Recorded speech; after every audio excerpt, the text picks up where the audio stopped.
আসসালামু আলাইকুম। আহসান একাডেমির পক্ষ থেকে লিম্ফেটিক সিস্টেমের জেনারেল অ্যানাটমির প্রেজেন্টেশনে এই প্রেজেন্টেশনে আমরা সার্কুলেশন নিয়ে একটু ব্যাখ্যা করার চেষ্টা করব। এরপরে আমরা কেমন করে লিম্ফ তৈরি হলো এবং লিম্ফটা কিভাবে এই সমস্ত শরীরে সার্কুলেট করছে এই বিষয়টা নিয়ে ব্যাখ্যা করব। এই প্রেজেন্টেশনে আমরা লিম্ফেটিক অর্গানটা ব্যাখ্যা করব। ব্লাড সার্কুলেটরি সিস্টেমে আমরা দেখেছি যে হার্ট হচ্ছে মাঝখানের পাম্প, সেখান থেকে আর্টারি দিয়ে ব্লাড ভেসেলস আর্টারির ভিতর দিয়ে রক্ত সার্কুলেট করে সমস্ত শরীরে, আবার হার্টে ফেরত আসে। এই যে সার্কুলেশনটাকে আমরা এটাকে বলি ব্লাড সার্কুলেটরি সিস্টেম, কারণ এই সার্কুলেটরি সিস্টেমের মধ্যে ব্লাড ফ্লো করতে থাকে। এরকমই একটা রাস্তার মধ্যে এইটা দেখা যাচ্ছে যে ক্যাপিলারি ব্লাডের সেখান থেকে কিছু ফ্লুইড আর একটা চ্যানেলে ঢুকে যায়, এইটা হচ্ছে লিম্ফেটিক ক্যাপিলারি। এর মধ্যে যে ফ্লুইডটা থাকে সেটা হলো লিম্ফ। সেই লিম্ফটা সার্কুলেট করতে থাকে এবং মাঝপথে ফিল্টার হয়ে ওটা আবার ভেসেলের মাধ্যমে ভেনাস সার্কুলেশনে ফেরত আসে। এই যে লিম্ফ সার্কুলেট করে বলে এটাকে বলা হয় লিম্ফেটিক সার্কুলেটরি সিস্টেম। এছাড়াও ব্রেনের চারিদিকে এবং ভিতরে এক ধরনের ফ্লুইড থাকে, তাকে বলা হয় সেরিব্রোস্পাইনাল ফ্লুইড। এটাও সার্কুলেট করে, এক জায়গায় তৈরি হয় এবং এক জায়গা দিয়ে রিঅ্যাবজর্ব হয়। সিমিলারলি আমরা দেখতে পারি চোখের মধ্যে অ্যাকোয়াস হিউমার থাকে। এই অ্যাকোয়াস হিউমারটাও সার্কুলেট করে, এক জায়গায় তৈরি হয় এবং সেটা আরেক জায়গায় অ্যাবজর্ব হয়। তাহলে আজকে আমরা এই লিম্ফেটিক সার্কুলেটরি সিস্টেমের সম্পর্কে জেনারেল অ্যানাটমি বুঝবার চেষ্টা করি। যেটা আমরা দেখেছি, এই যে ক্যাপিলারি বেড থেকে কিছু লিম্ফ এসে লিম্ফেটিক ক্যাপিলারিতে জমা হয় এবং সেখান থেকে বড় বড় ভেসেল মাধ্যমে এটা লিম্ফ নোডে আসে এলাকা ভিত্তিতে, এবং লিম্ফ নোডে ফিল্টার হওয়ার পর সেই লিম্ফটা ভেনাস সার্কুলেশনে ফেরত যায়। এই একটা পাত্রে আমরা দেখতে পাচ্ছি পানি আছে, কয়েকটা ফুটো করা হয়েছে, এটা বিভিন্ন লেভেলে। তাহলে এই জায়গাটা দেখেন, ওয়াটার কলামটা একটু ছোট, তাহলে ওয়াটারের চাপটা কম, পানির চাপ কম। এই জায়গায় কলামটা আরো লম্বা, তাহলে পানির চাপটা আরো বাড়লো, এই আরো পানির চাপ বাড়ছে। তাহলে এরকম পানির প্রেশারের ফলে এই পাত্র থেকে পানি বের হয়ে আসতে চেষ্টা করছে, এটাকে হাইড্রোস্ট্যাটিক প্রেশার বলা। এরকম ব্লাড ভেসেল বা যে কোনো ভেসেলের ভিতর দিয়ে যখন ফ্লো করতে থাকে জোরে, তখন এই ল্যাটারাল সাইডে একটা চাপ পড়ে, এটাকে এই চাপটাকে বলা হয় হাইড্রোস্ট্যাটিক প্রেশার, যেটা পানিকে তরল পদার্থ থেকে ঠেলে বাহির করে দিতে চেষ্টা করে। আপনি অন্যভাবে যদি দেখি, এই পাত্রে আমরা পানি রেখেছি এমন একটা টিউবের মধ্যে, যে টিউবের হচ্ছে পারমিয়েবল, মানে পানি ক্রস করতে পারে। এর ভিতরে আমরা কিছু ম্যাক্রোমলিকুলস রেখেছি, পার্টিকলস রেখেছি, যেগুলো হচ্ছে সাক করে। এটাকে অসমোটিক তাহলে অ্যাক্টিভ সাবস্ট্যান্স বলা হয়। এই অসমোটিক সাবস্ট্যান্সগুলো পানিকে টানতে থাকে, একে বলা হয় অসমোটিক প্রেশার। যত জোরে এ টানে, তাহলে এই পানির সাথে অন্যান্য দ্রবীভূত অথবা সাসপেন্ডেড সাবস্ট্যান্স চলে যাবে, এটাতেও তাই। তাহলে আমরা এই যে এতক্ষণ যে ডিসকাস করলাম, এটাকে এখানে কাজে লাগাই। এই দেখেন আর্টারিওলের মধ্যে দিয়ে যখন ব্লাড চাপে পাস করছে, তখন হাইড্রোস্ট্যাটিক প্রেশার ফেলছে ওয়ালে, কিন্তু এর ওয়াল ঠিক থাকায় বের হতে পারছে না। এখন আমরা দেখছি মেটাআর্টারিয়াল হয়ে প্রিক্যাপিলারি স্ফিংক্টার হয়ে ক্যাপিলারিতে যখন গেল, তখন ওয়ালটা বেশ পারমেয়াবল। সুতরাং এই দেখা যায় যে এই ক্যাপিলারির মধ্যে প্রচণ্ড হাইড্রোস্ট্যাটিক প্রেশারটা বেশি থাকায় ওয়াটার বের হয়ে আসতে থাকে। শুধু ওয়াটার নয়, তার দ্রবীভূত সাবস্ট্যান্স, তার মধ্যে সাসপেন্ডেড সাবস্ট্যান্স, এগুলো বেরিয়ে আসতে চেষ্টা করে। তাহলে আমরা দেখলাম যে এই হাইড্রোস্ট্যাটিক প্রেশার ফ্লুইডটাকে ঠেলে বের করে দিচ্ছে ইন্টারস্টিশিয়াল স্পেসে, সঙ্গে নিউট্রিশন এবং আদার সাবস্ট্যান্সগুলো আনছে। তাহলে এই ক্যাপিলারি বেডে ইন্টারসেলুলার সাবস্ট্যান্সের মধ্যে এই ফ্লুইড জমা হতে থাকে। এদিকে আমরা ক্যাপিলারিতে কি অবস্থা হলো, ক্যাপিলারিতে দেখেন ক্যাপিলারি ওয়ালগুলো পারমিয়েবল হলেও তারা প্লাজমা মেমব্রেনের জন্য পারমিয়েবল না, এরা কিন্তু বড় বড় পার্টিকলস, মাইক্রোমলিকুলস। এদের হাইড্রোস্ট্যাটিক প্রেশার, এদের অসমোটিক প্রেশার খুব বেশি। তাহলে এখানে হাইড্রোস্ট্যাটিক প্রেশার কমছে, অসমোটিক প্রেশার বাড়ছে। তাহলে দেখেন একেবারে উল্টো জিনিসটা হচ্ছে, ওখানে বেরিয়ে যাচ্ছিল ক্যাপিলারি থেকে, এখানে ক্যাপিলারির ভিতরে আসতে চেষ্টা করছে। তাহলে এখন এই ভেনাস এন্ডের ক্যাপিলারিতে সব ফ্লুইডগুলো যেগুলো বেরিয়েছিল সব আসার চেষ্টা করবে।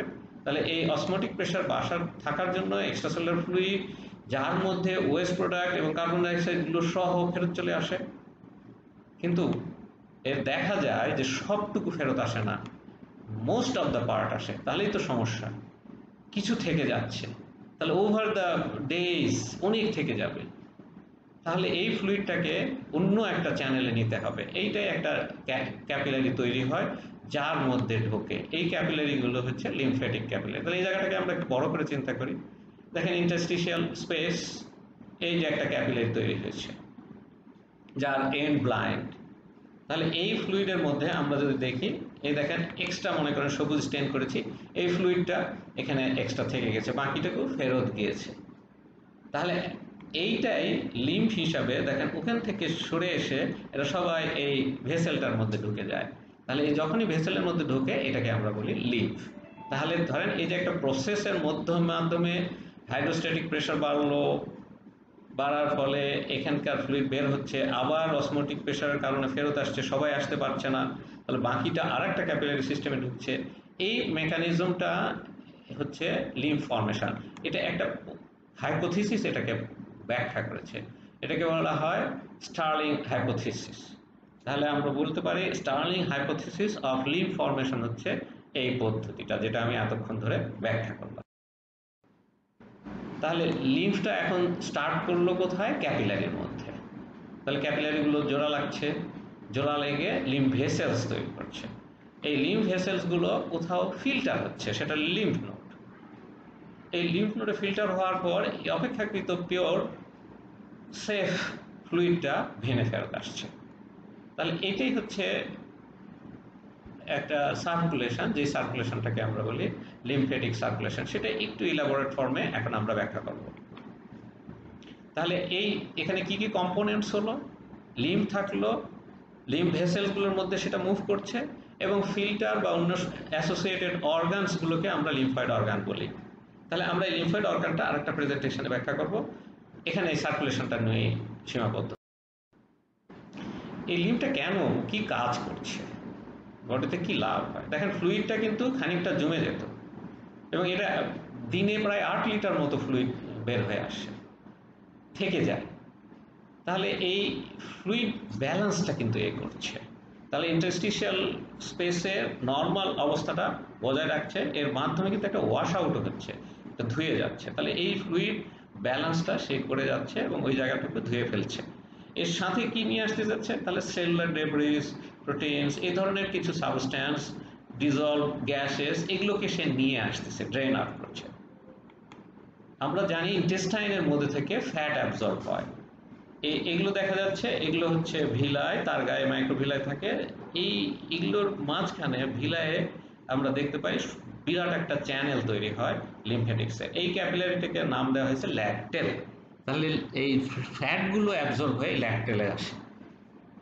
এই ল্যাকটেল দিয়ে বড় বড় ব্লাড ভেসেলস হয়, এবং তারপরে অ্যাবডোমেনে একটা বড় জায়গা থাকে, তাকে নাম হচ্ছে সিস্টানা কাইলি। ওই দিকে দিয়ে অ্যাবজর্ব হয়ে পিউরিফাইড হয়ে চলে যায় ভেনের মধ্যে।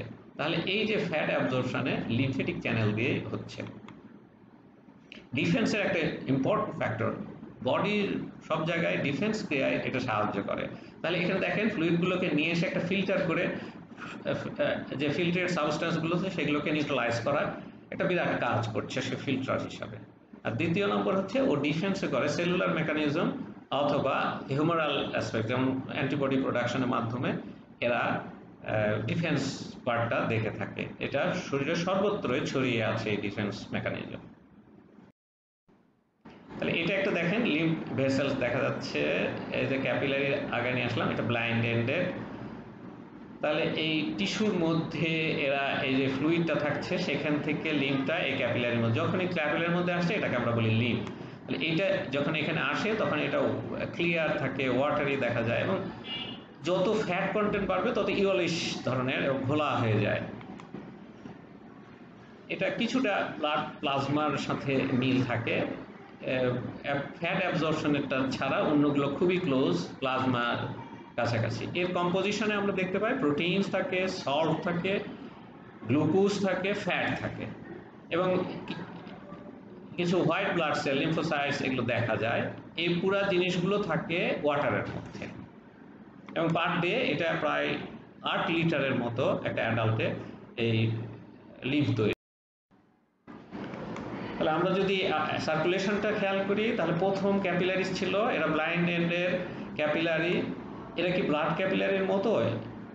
পুরোপুরি নয়, কিছুটা মিল আছে। এখানে যদি আমরা দেখি তাহলে এরা ব্লাইন্ড এন্ডেড, কিন্তু ব্লাডের দেখেন আর্টারিয়াল এন্ড থেকে এসে ক্যাপিলারি তৈরি করে সেটা আবার ভেনাস এন্ডে চলে যায়। সুতরাং এরা একটা কন্টিনিউয়াস ফ্লোর মধ্যে আছে, আর এইখানে তৈরি হয় ব্লাইন্ড এন্ডের ক্যাপিলারি থেকে আসে। এরা খুব লার্জার ক্যালিবার হয়, ওয়ালটা খুবই থিন হয়, এবং এই ক্যালিবারগুলোর রেগুলারিটি কম থাকে, ইরেগুলার হয়, সাইনোসয়েডসের কাছাকাছি দেখা যায়, ডিসকন্টিনিউয়াস সাইনোসয়েডের মতো। কিন্তু এরা আরও পাতলা, কারণ এর বাইরের দিকে এই এন্ডোথেলিয়ামের বাইরে বেজাল ল্যামেলা থাকে না। তাহলে এই ক্যাপিলারির মতো এন্ডোথেলিয়াম আছে, কিন্তু তার বাইরে বেজাল ল্যামেলা, সেজন্য লুমেনটা বেশ ওয়াইড হয়, পারমিয়াবিলিটি আরও বেশি থাকে। এখানে দেখা যাচ্ছে মোস্ট রেগুলার, এটা হচ্ছে আর্টারিয়াল আর এটা হচ্ছে আপনার লিম্ফেটিক ক্যাপিলারি। লিম্ফেটিক ক্যাপিলারিসগুলো জোড়া লেগে লিম্ফেটিক ভেসেলস হলো। তো ভেসেলস দুই সেটে থাকে, একটা হচ্ছে সুপারফিশিয়াল সেট, আমরা যেমন ভেনে দেখেছি, কিন্তু এরা ভেনের সাথে থাকলেও এদের ভেনের চেয়ে সংখ্যা বেশি থাকে, অ্যানাস্টোমোসিস বেশি হয়, এবং এরা ভেনের ডিরেকশন ফলো করে যেতে থাকে, এরা জোড়া লাগতে থাকে এবং আলটিমেটলি ডিপের দিকে যায়, এই ডিপ সেটের সাথে মিলে যায়। তাহলে ডিপ সেটগুলো দুটো সোর্স থেকে নিচ্ছে, একটা হলো সুপারফিশিয়াল সেটের লিম্ফগুলো নিয়ে নিচ্ছে, আর সব অর্গান থেকে এরা লিম্ফসগুলো নেয়, নিয়ে এরা ফলো করে আর্টেরিয়াল রুটকে দিয়ে ফাইনালি ভেনের কাছে যেয়ে ওপেন করে। তাহলে আমরা একটা স্কিমাটিক আইডিয়া নেওয়ার চেষ্টা করি। তাহলে সুপারফিশিয়াল এবং ডিপ লিম্ফেটিক চ্যানেলে ছোট ছোট ভেসেল থেকে আস্তে আস্তে জোড়া লেগে বড় বড় হতে থাকে, এবং সবচেয়ে বড় যখন হয় তখন তাকে ট্রাঙ্ক অথবা ডাক্ট বলি আমরা, লিম্ফেটিক ডাক্ট, কারণ এদের ফ্লো খুব প্রেশার লো থাকে বলে এদেরকে ডাক্ট অনেক সময় বলা হয়। এরা ভালভস থাকে, এবং ভালভসগুলো যত বড় হয় তত কাছাকাছি থাকতে থাকে, কলামগুলো লিম্ফের কলাম ছোট হতে থাকে, এবং এরা শেষ পর্যন্ত যায় রাইট লিম্ফেটিক ডাক্ট অথবা থোরাসিক ডাক্ট। ফাইনাল ডেস্টিনেশনে এরা থোরাসিক ডাক্ট এবং রাইট লিম্ফেটিক ডাক্ট হয়। এটাই আমরা এখন ফাইনাল ডেস্টিনেশন বুঝবার। দেখেন লিম্ফেটিক ক্যাপিলারিসগুলো এরা জোড়া লেগে ভেসেলস তৈরি করে, এবং ভেসেলসগুলো রাস্তার মধ্যে যে লিম্ফ নোডস পায় সেখানে ড্রেন করে, এবং এখানে দেখা যায় ফিল্টারের জন্য একটা অথবা একাধিক লিম্ফ নোডে ওরা ঘুরতে থাকে, এবং আলটিমেটলি বড় বড় ভেসেলস আবারও হয়, এবং রাস্তায় আরও একটা গ্রুপের মধ্যেও ওপেন করতে পারে, 2-3 গ্রুপের মধ্যে যেতে পারে, এবং ওই এক গ্রুপেও একাধিক লিম্ফ নোডে ঘুরতে পারে। আলটিমেটলি তারা বড় বড় ডাক্ট তৈরি করে, ট্রাঙ্ক তৈরি করে, এটা ভেনে যে ওপেন করে। তাহলে আমাদের জানা দরকার ভেনে কোথায় যে ওপেন করে, একটা জায়গা কিনা, ইয়াস একটা জায়গায় সে ওপেন করে। কিছু স্পেশাল অ্যাসপেক্ট আমরা খেয়াল করতে পারি, যেমন যে স্ট্রাকচারগুলো আভাসকুলার, ন্যাচারালি সেখানে লিম্ফ তৈরি হবে না, সুতরাং সেখানে লিম্ফ থাকার প্রশ্ন ওঠে না, যেমন কার্টিলেজ, যেমন এপিডার্মিস, অল এপিথেলিয়াম, এবং হেয়ার, নেল, এই কর্নিয়া, এই জায়গাগুলোতে কোনো ব্লাড সাপ্লাই নাই, সুতরাং ওখানে আমরা পাবো। কিছু কিছু জায়গায় ব্লাড সার্কুলেশন আছে কিন্তু লিম্ফ নাই, এটা হলো সেন্ট্রাল নার্ভাস সিস্টেমে আমরা তাই, ব্রেন এগুলোতে থাকে না, এবং বোন ম্যারোতে কোনো লিম্ফ থাকে না, কিন্তু এগুলো রিচ ব্লাড সাপ্লাই আছে। কোনো জায়গায় খুব কম লিম্ফ থাকে, যেমন স্কেলেটাল মাসলের প্রত্যেকটা মাসল ফাইবারের চারিদিকে একটা কানেকটিভ টিস্যু শীট থাকে, খুব থিন, এখানে কোনো লিম্ফেটিক্স থাকে। আমরা দেখছি যে এক্সট্রাসেলুলার ম্যাট্রিক্স থেকে ফ্লুইডগুলো ভেসেলে ঢুকছে ছোট্ট ছোট্ট ক্যাপিলারিতে, তাহলে এটা সিম্পল একটা ডিফিউশনের মতো করে ভেতরে যাচ্ছে, ফ্লো করছে, যেটার প্রেশার খুব একটা ক্রিয়েট করছে না। তাহলে কেন লিম্ফ ফ্লো করে, আমরা সেটাই বুঝতে চেষ্টা করব, কি পজিটিভ প্রেশার লিম্ফকে ফ্লো করতে সাহায্য করে। আমরা একটা জিনিস খেয়াল করলাম যে কন্টিনিউয়াস ক্যাপিলারি, ব্লাড ক্যাপিলারির মধ্যে ব্লাড যাচ্ছে এবং কন্টিনিউয়াসলি এই লিম্ফ তৈরি হচ্ছে, যেটা আমরা দেখেছি দিনে প্রায় 8 লিটার তৈরি হচ্ছে শরীরের মধ্যে। তাহলে পজিটিভ একটা প্রেশার টিস্যু স্পেসে আছে নতুন লিম্ফ তৈরি, সুতরাং সে সামনেরগুলোকে ধাক্কা দিয়ে লিম্ফ ক্যাপিলারিতে ঢোকায়, এটা হচ্ছে পজিটিভ প্রেশার একটা আছে। আপনার যখন ভেসেলসগুলো মাসলের সাইড দিয়ে যাচ্ছে, কোনো লিম্বের, এই লোয়ার লিম্বে বলেন চেম্বারের ভিতরে যাচ্ছে, তখন মাসল যখন কন্ট্রাক্ট করে তখন এখানে মাসলগুলো ফুলে ওঠে, তাহলে ও বড় বড় লিম্ফেটিক ভেসেলের উপর একটা ওয়ালে চাপ দেয়। এখন আমরা দেখেছি যে বড় বড় ভেসেলগুলোর মধ্যে ভালভ আছে এবং এই লিম্ফের একটা কলাম তৈরি হয়। ভালভগুলো ইউনিডিরেকশনাল মুভ করে, সুতরাং যখনই মাসলগুলো এই ভেসেলগুলোকে চেপে কলাপস করায় তখন লিম্ফ প্রক্সিমালি ফ্লো করে, আবার যখন মাসল রিল্যাক্স করে তখন ভেসেলগুলো ফুলে ওঠে, ফলে নিচ থেকে আরও লিম্ফ উপরে চলে আসে। তাহলে নেইবারিং মাসলসের কন্ট্রাকশনের ফলে একটা পজিটিভ প্রেশার তৈরি হয়। এই আর্টারি আপনি দেখেন যে আর্টারিগুলো সবসময় পালস করছে, তার ফুলে উঠছে, তাহলে তার পাশে যে লিম্ফেটিক চ্যানেলগুলো থাকছে, ভেন থাকছে, এদের উপর একটা চাপ পড়ে, ফলে কলাপস হয় ওই জায়গাটুকু, ফলে ফ্লুইডের ফ্লো প্রক্সিমালি চলে যায়। তাহলে এই লিম্ফ ভেসেলের কাছেও আর্টারি আছে এবং এই পালসেশন একটা পজিটিভ প্রেশার তৈরি করে। আমরা যখন নিঃশ্বাস নেই তখন আমরা দেখেছি যে থোরাক্সের নেগেটিভ প্রেশার তৈরি হয়। নেগেটিভ প্রেশারের ফলে এয়ার যেমন থোরাক্সের মধ্যে লাংয়ের মধ্যে যায়, তেমনই রক্ত এবং লিম্ফ কিন্তু ঠিক থোরাক্সের দিকে রওনা দেয়। এবং যখন পজিটিভ প্রেশার হয়, এয়ারও বের হয়ে আসে, এই লিম্ফও কিন্তু চাপের মধ্যে পড়ে নেকের দিকে চলে যায়, গলার দিকে চলে যায়, প্রক্সিমালি মুভ করে। তাহলে এই রেসপিরেটরি মুভমেন্টের একটা সাকিং ফোর্স আছে লিম্ফ ড্রেনেজে। ফাইনালি বড় বড় ভেসেল যখন তৈরি হয়, তার গায়ে কিছু মাসল টিস্যু, স্মুথ মাসল থাকে, তাহলে তার ওয়ালের মাসলও একটা মুভমেন্ট করে চাপ দিয়ে ভিতরের ফ্লুইডকে উপরের দিকে নিয়ে যেতে পারে, গ্র্যাভিটির উল্টো দিকে নিতে পারে। তাহলে এই জিনিসগুলো, এই যে আমরা 5টা ডিসকাস করলাম, এই 5টা হচ্ছে positive pressure creating positive factor. Finally লিম্ফটা কোথায় গেল? আমরা যদি শরীরের ভাগ করি তাহলে দেখতে পাবো যে রাইট সাইডের অল্প একটু জায়গা, right side of the head, neck, তারপরে রাইট আপার লিম্ব এবং right side of the thorax, এইটুকু অংশ ডান দিকে যায়, আর বাকি পুরোটা বাম দিকে যায়। বাকি যতটুকু অংশ থাকলে একেবারে লোয়ার লিম্ব, অ্যাবডোমেনের সবটুকু চলে যায় এদিকে। তাহলে এখন আমরা যে কোথায় যাচ্ছে, নেকে দেখেন, আমি এখানে ভেনটা দেখাবার চেষ্টা করেছি, সেই ভেনটা বড় নিয়ে এসেছি। এটা হচ্ছে সুপিরিয়র ভেনা কাভা, তৈরি হচ্ছে কে লেফট এবং রাইট ব্র্যাকিওসেফালিক ভেন। ব্র্যাকিওসেফালিক কি করে তৈরি হচ্ছে? লেফট সাইডে দেখেন internal jugular of left side and left subclavian, দুজন মিলে এইটা জাংশন তৈরি হচ্ছে। সেম ভাবে রাইট সাইডে তৈরি হয় এবং ওইখানে লেফট সাইডের বড় জায়গার এটা হলো থোরাসিক ডাক্ট এসে ওপেন করে। তাহলে right side larger area drain করছে, left side smaller area drain করছে। এখন এই থোরাসিক ডাক্ট শুরু হয় অ্যাবডোমেন থেকে, তাহলে লোয়ার লিম্ব, অ্যাবডোমেনের সম্পূর্ণ লিম্ব এই থোরাসিক ডাক্ট নিয়ে আসে। নিয়ে আসার পর এই থোরাসিক ডাক্টে 3টা পোর্টাল বড় বড় আসে। একটা হলো হেড নেক রিজিয়ন থেকে লেফট জুগুলার ট্রাঙ্ক, এই লিম্ব থেকে সাবক্লাভিয়ান, আপার লিম্ব থেকে, এবং এই নিচে আরো আগেই 3 নম্বরটা থোরাসিক ক্যাভিটি থেকে ব্র্যাকিও মেডিয়াস্টিনাল ট্রাঙ্ক এসে ওপেন করে আগে।